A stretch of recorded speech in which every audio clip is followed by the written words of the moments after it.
Assalamualaikum warahmatullahi wabarakatuh. Halo semuanya, saya Farsarkan, CPNS Kementerian ATR BPN, peserta pelatihan dasar CPNS Gelombang 1, Angkatan 8, Kelompok 2.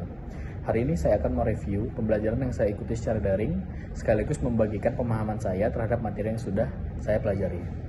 Modul ini membahas bagaimana seorang ASN harus mengenali, mencegah, dan mengelola konflik kepentingan, supaya keputusan yang diambil tetap netral, transparan, dan berlandaskan kepentingan publik.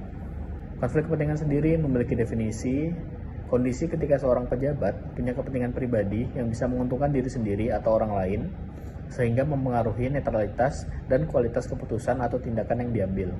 Kalau dibiarkan, konflik ini bisa merusak kepercayaan publik dan membuka peluang terjadinya korupsi. Modul ini juga menjelaskan terdapat dua jenis konflik kepentingan. Yang pertama adalah konflik aktual, yaitu yang benar-benar sering terjadi saat ini, dan yang kedua adalah konflik potensial, yaitu yang belum terjadi tapi berpotensi muncul di masa depan. Contohnya bisa dari hubungan keluarga, kepentingan bisnis, rangkap jabatan, pekerjaan di luar tugas pokok, sampai penerimaan hadiah atau gratifikasi. Berikutnya adalah sumber-sumber dari konflik kepentingan ini juga beragam, mulai dari kepemilikan saham yang berkaitan dengan pekerjaan, kerabat yang ikut dalam proses pengadaan, hubungan afiliasi dengan teman dekat atau mantan atasan, hingga memanfaatkan jabatan lama untuk keuntungan pribadi.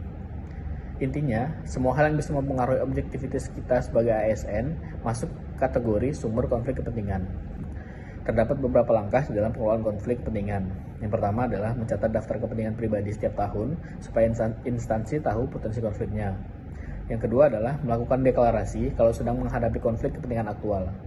Dan yang ketiga adalah pengendalian oleh atasan, misalnya mengambil alih keputusan atau membatasi akses informasi.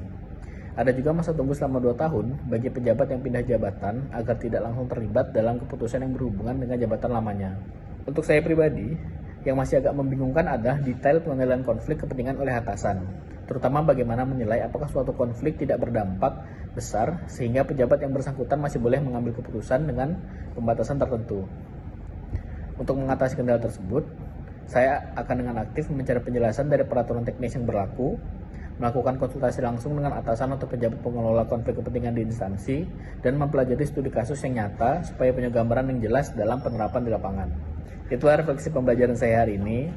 Semoga apa yang saya sampaikan bisa menjadi evaluasi dan motivasi untuk terus belajar dan berkembang sebagai ASN yang tangguh dan siap membela negara dalam berbagai aspek. Terima kasih. Assalamualaikum warahmatullahi wabarakatuh.